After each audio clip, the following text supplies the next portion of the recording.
Boa noite a todos. Vamos iniciar nossa reunião.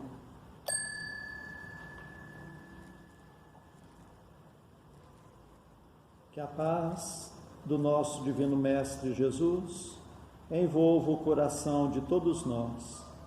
Vamos unir os nossos pensamentos e vamos orar juntos, dedicadas irmãs e dedicados irmãos, crianças, jovens, homens missionários do dia de amanhã, segundo os vossos aprendizados. É dado o momento de iniciarmos os nossos trabalhos no Centro Espírita Meimei, trabalhos estes de curas e passes dedicados às crianças, trabalhos de grandes aprendizados para todos nós, mas é necessária a nossa boa vontade, o nosso amor, a nossa união. Permita, Senhor, que esta casa se transforme em posto de socorro, amparando a todos os vossos filhos, encarnados e desencarnados que aqui aportarem. Permita, por caridade, que eu, conjuntamente com estes companheiros, possamos ser uns trabalhadores vossos. Dedicados irmãos, o momento é de grande responsabilidade, não perante os homens, mas sim perante aquele que tudo sabe, que tudo vê, nosso Pai que está no céu. Permita, Senhor, a presença amiga de vossos mensageiros, particularmente vós, Meimei, patrona e guia desta casa, a grande falange de Agostinho, a falange do amor, acalmando os irmãos sofredores que em nosso meio vieram, porque ainda somos fracos, ó meu Deus, para engendrarmos com irmãos de menos elevação, mas para todos suplicamos as bênçãos e a misericórdia de Deus, e confiantes em vós, Meimei, nós entregamos toda a direção e a santa orientação dos trabalhos da noite de hoje. Assim seja. Para a leitura e o comentário do Evangelho, nós passamos a palavra ao Francisco Bárbara. Boa noite a todos, que Jesus nos abençoe. Hoje nós iremos fazer um comentário a respeito da necessidade que todos temos de adquirir a fé. Porque muitas vezes a gente se equivoca pensando que já possuímos a fé. Porque todos nós afirmamos que temos fé em Deus, na vida. Porém, é nas dificuldades, é nos momentos de lutas maiores, é que é medida a nossa fé. Então, como que devemos fazer para conquistar a nossa fé? Nós vamos ler um trecho aqui, capítulo 19, do Evangelho segundo o Espiritismo, que é a fé que transporta montanhas.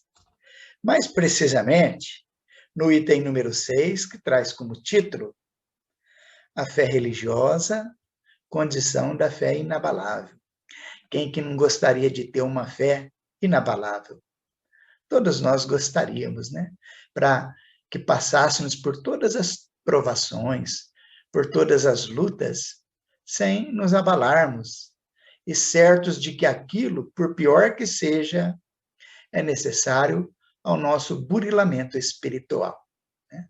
Então vamos ao Evangelho, que vocês podem aí acompanhar conosco. Está dizendo assim que no seu aspecto religioso, a fé é a crença nos dogmas particulares que constituem as diferentes religiões. E todas elas têm os seus artigos de fé.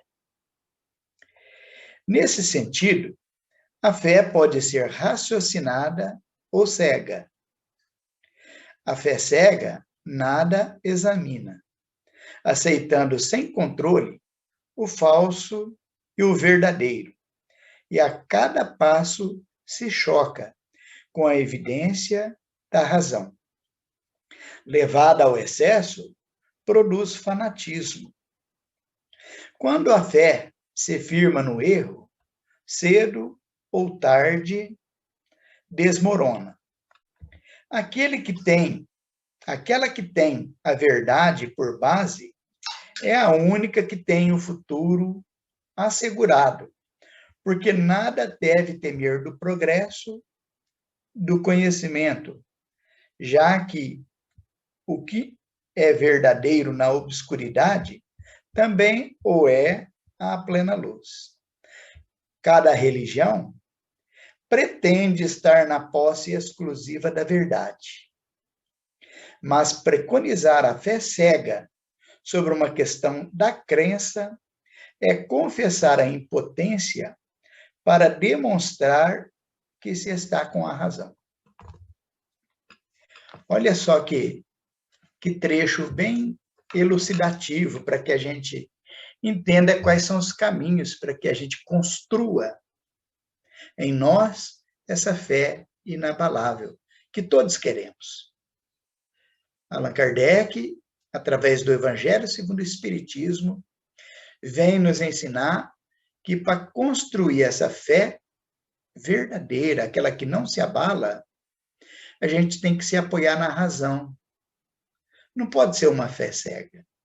Uma fé cega é aquela em que os nossos líderes diriam assim: olha, o caminho é esse e não há outro, vocês têm que aceitar. É assim que a gente ganha a nossa fé.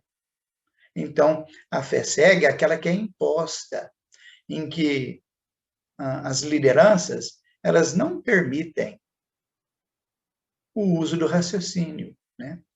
Já a doutrina espírita tem um caminho diferente a nos propor. Ela nos diz que os artigos de fé, eles têm que ser respeitado o nosso limite de entendimento e de compreensão da vida. E que, por essa razão, ela nunca vai ser imposta pela doutrina espírita. Mas vão nos ser propostos caminhos para que cada um utilizem e amadureçam a sua fé, construam a sua fé dentro de parâmetros racionais, onde o indivíduo ele vai crer não porque ele ouviu dizer, ou porque foi imposto pelos seus líderes religiosos, mas porque ele teve o consentimento da sua razão, né? Desta forma, ele vai sedimentando, dando sustentação à construção da sua fé inabalável que todos queremos. Meus amigos, nessa semana em que recordamos carinhosamente os 164 anos do lançamento da primeira edição do Livro dos Espíritos, nós gostaríamos aqui de homenagear o nosso mestre Allan Kardec pelo trabalho extraordinário que fez na proposta da difusão do Evangelho de Jesus com o olhar da doutrina espírita. Por essa razão, nós queremos homenagear Allan Kardec lembrando um dos seus feitos. Conta-se que quando ele trabalhava o Livro dos Espíritos, ele estava elaborando as perguntas em busca de respostas. Uma tarde, ele leu um artigo sobre Martim Lutero, que foi o reformador, o criador das ideias protestantes. Allan Kardec, então, leu algo a respeito de Martinho Lutero, que, certa feita, ele estava procurando saber a respeito dos caminhos que conduzem os homens à felicidade. O Allan Kardec ficou profundamente interessado nesses assuntos, porque o que todos nós queremos, quem que não quer o caminho que nos garanta a felicidade? E ele dormiu bastante impressionado com aquele sonho de Lutero, e o mesmo se deu com ele.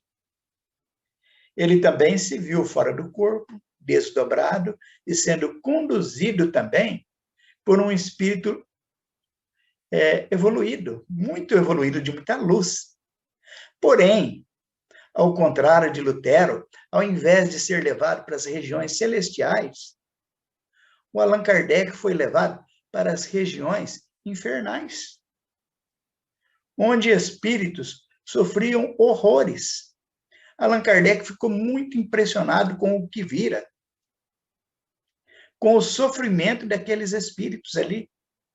E ele ficou tão conduído da situação que ele perguntou àquele seu espírito amigo: meu irmão, quem são esses espíritos em sofrimento e por que eles sofrem tanto assim?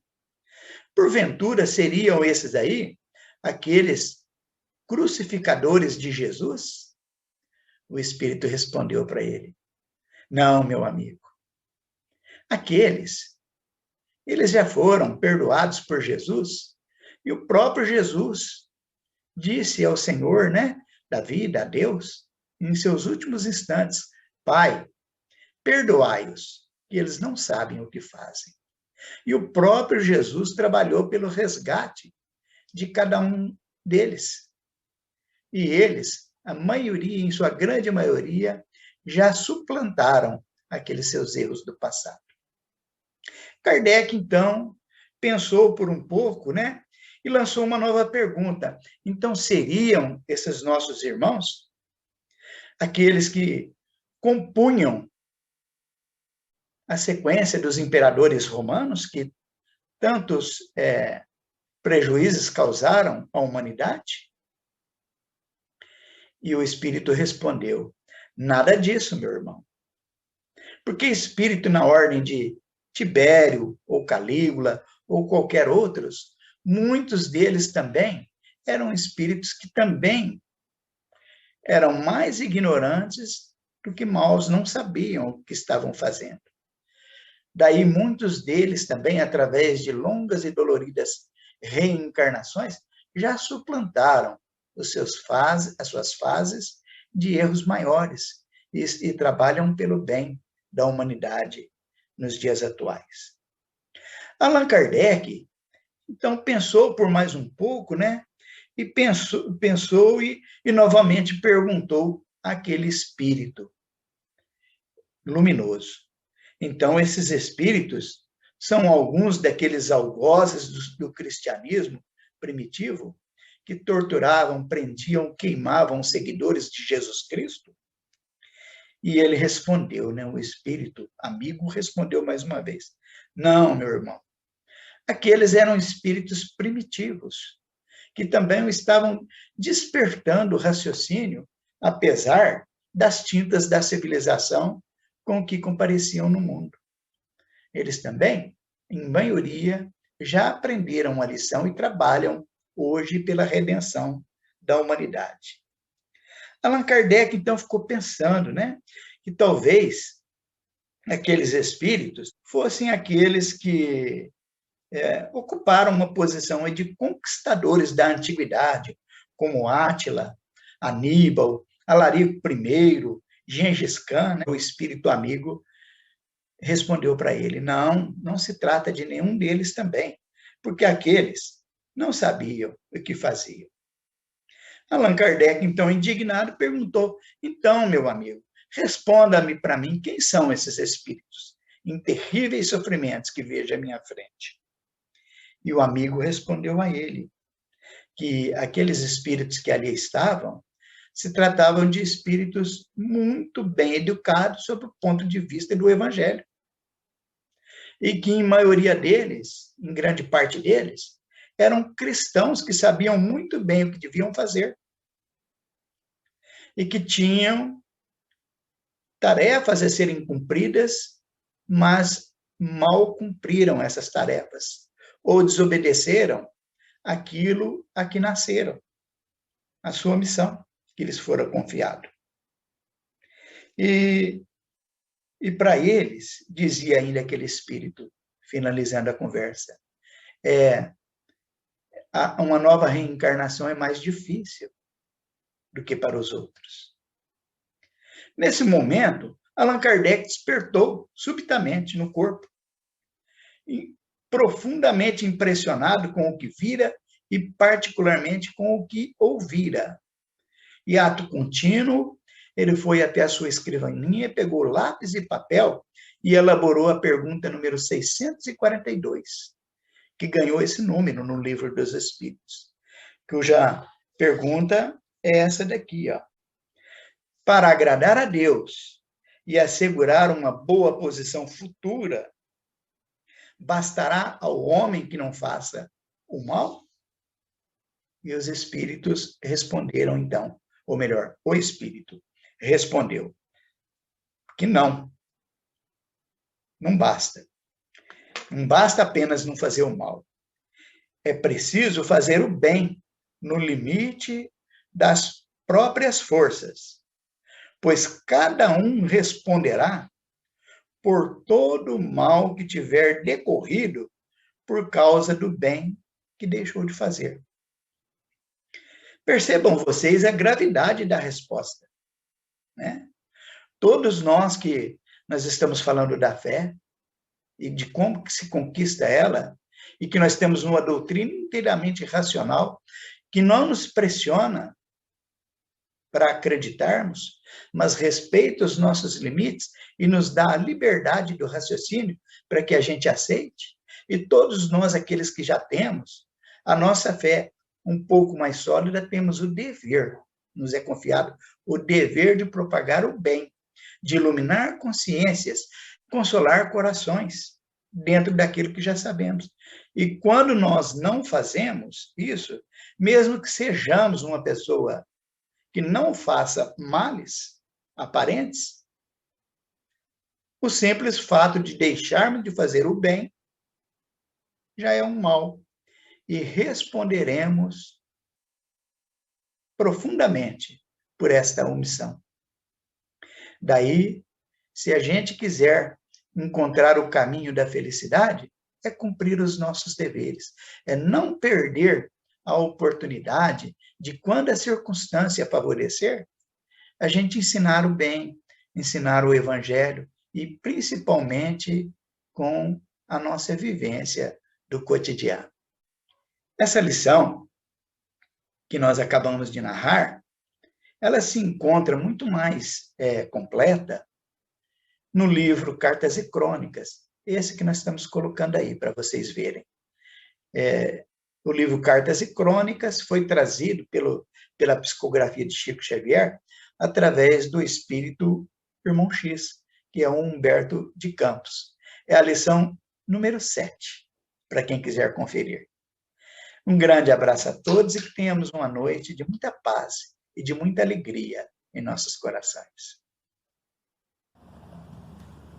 Antes de passarmos à segunda parte de nossos trabalhos, nós agradecemos a sintonia de todos, suplicando a Deus que seus passos sejam rendidos em bênçãos e que possam encontrar sempre amizade entre a família espírita de Meimei na cidade de Franca.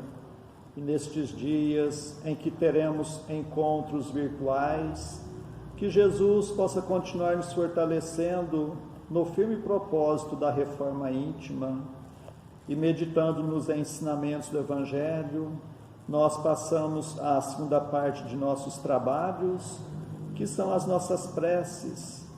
Convidamos a todos a estarem com o pensamento em Jesus, com o coração oferecendo amor, para que possamos ajudar sempre os nossos entes queridos, os nossos familiares, mas vamos lembrar também dos nossos vizinhos, nossos companheiros de trabalho, nossos patrões, governantes e autoridades, trabalhadores de todas as ordens, os médicos, enfermeiros, os encarregados da limpeza pública, dos que estão expondo a própria vida para o benefício da população, dos irmãos nos quais pensamos no dia de hoje, pedindo a Deus que a paz esteja amparando a todos.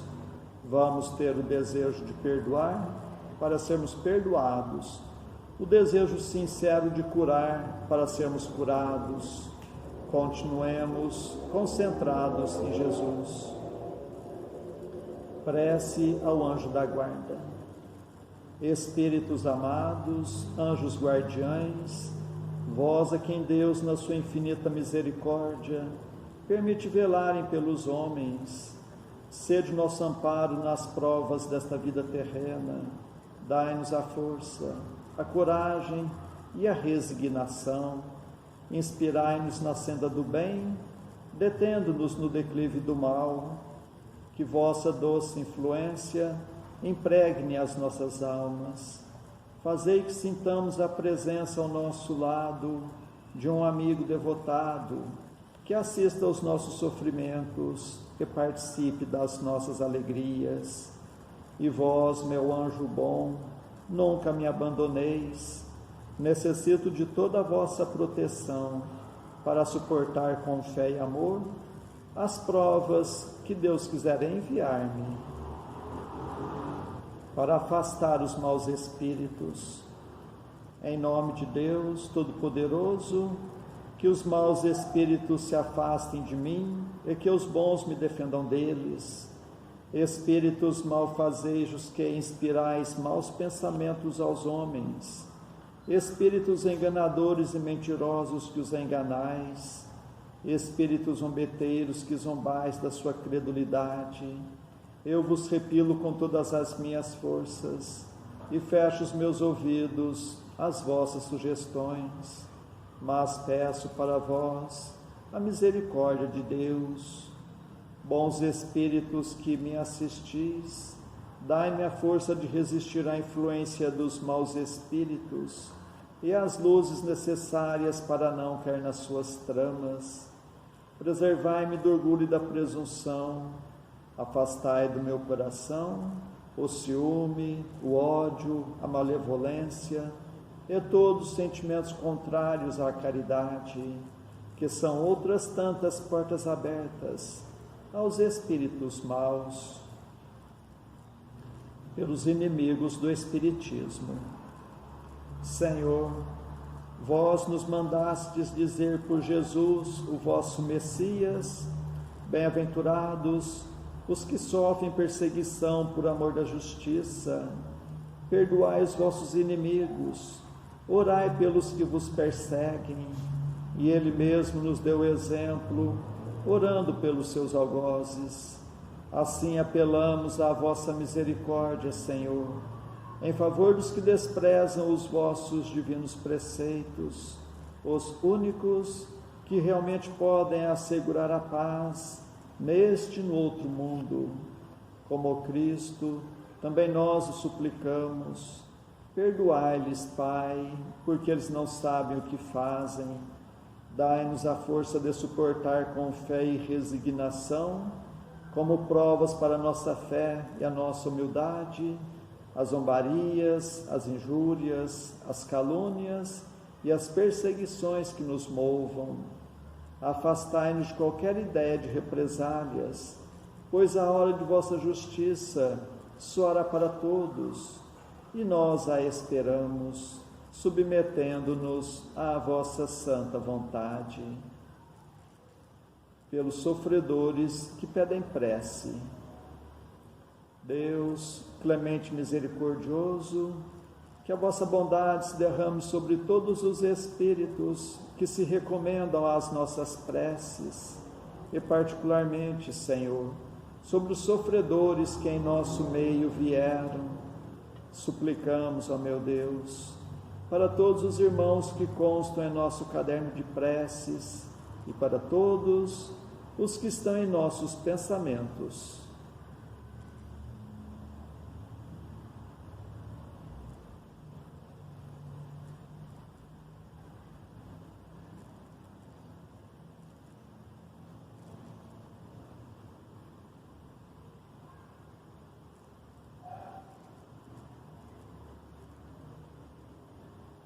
Bons espíritos, que tendes o bem por ocupação única, intercedei comigo a favor deles, fazei brilhar a seus olhos um clarão de esperança, e que a divina luz os esclareça quanto às imperfeições que os afastam dos bem-aventurados, abri seus corações ao arrependimento e ao desejo de se purificarem, para apressarem o seu adiantamento. Fazei-os compreender que, pelos seus esforços, podem abreviar o tempo de suas provas. Que Deus, na sua bondade, lhes dê a força de perseverarem nas suas boas resoluções. Possam estas palavras amigas suavizar-lhes as penas, mostrando-lhes que há sobre a terra quem deles se compadecem e lhes deseja toda a felicidade. Pai nosso que estais nos céus, santificado seja o vosso nome, Senhor. Venha a nós o vosso reino, seja feita a vossa vontade, assim na terra como nos céus. O pão de cada dia dai-nos hoje, Senhor. Perdoa, Pai, nossas dívidas, assim como nós perdoamos nossos devedores. Mas não nos deixes entregue às tentações, e livra-nos, Pai, de todos os males. Meu Deus, nosso Pai, apesar de fracos e indignos ainda como somos, como médiuns espíritas, desejamos auxiliar os nossos irmãos sintonizados neste momento e os que estão sob a nossa guarda. Permita, Senhor, que os bons espíritos nos envolvam em fluidos fortalecedores e em Teu nome, Mestre, e de nossa Mãe Santíssima, de nossos mentores amigos, damos por iniciado o nosso singelo trabalho, o tratamento através das vibrações à distância. Continuemos concentrados em Jesus, cada um buscando o recolhimento interior, procurando fechar os olhos da matéria e enxergar as belezas espirituais com os olhos da alma. Continuemos a nossa concentração, suplicando a Deus o alívio das nossas aflições, renovando nossas energias físicas e espirituais. Fiquemos por um minuto nesta sintonia.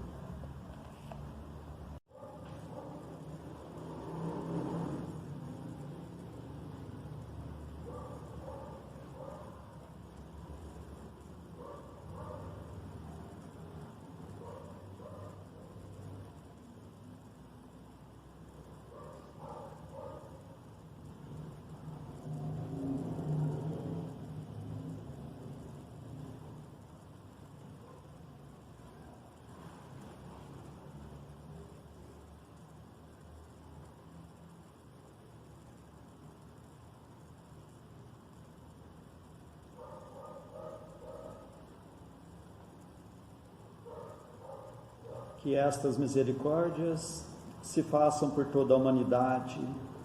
Senhor Jesus, Mestre amigo, nós os agradecemos de todo o coração, tantas bênçãos, tanto amparo em nossas vidas, estes momentos de paz, e nos unimos em prece e vos suplicamos, Senhor, que da mesma forma sejam estas bênçãos para os nossos irmãos que não puderam estar conosco na noite de hoje, e particularmente os enfermos, os que se encontram acamados em seus próprios lares, em hospitais, santas casas, leprosários, cadeias públicas e penitenciárias, creches, orfanatos, albergues, sanatórios espíritas, lar da velhice, casa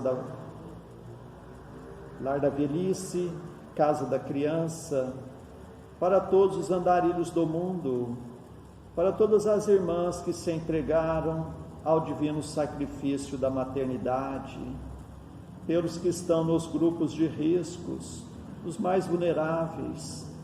Suplicamos, Senhor, pelos nossos irmãos à distância, por nós mesmos e por todos os que estão nos escutando, encarnados e desencarnados, nossos amigos e também para os nossos inimigos, que ao dispersarmos, nos sintamos fortalecidos para a prática do bem, que estejamos amparados por esta grande falange de espíritos amigos, bondosos espíritos, que Deus vos pague por tudo. Agradecemos a Ti, Meimei, contamos sempre com a vossa presença em nossas vidas. Suplicamos, Senhor, que a vossa misericórdia se faça por todo o recanto do mundo, onde houver o gemer da dor, pelo amor da justiça, e que a paz de nossa Mãe Maria Santíssima reine sempre entre nós e conosco eternamente. Mais uma vez agradecemos e encerramos nosso singelo encontro da noite de hoje. Assim seja. Pedimos um momento de atenção para ouvirmos a mensagem psicografada pela médium Alzira Gomes dos Anjos Batista, no Centro Espírita Meimei, na cidade de Franca, na noite de 22 de dezembro de 1995. O mundo se renovou. É bem verdade que o vento fustigou a árvore, as enchentes derribaram as vertentes, os céus expandiram-se em trovoadas assustadoras, os relâmpagos ameaçaram de ponta a ponta os horizontes, mas a tempestade passou, tudo se refez, o mundo se renovou. Um espírito amigo. Que Deus os pague pela atenção que nos deram.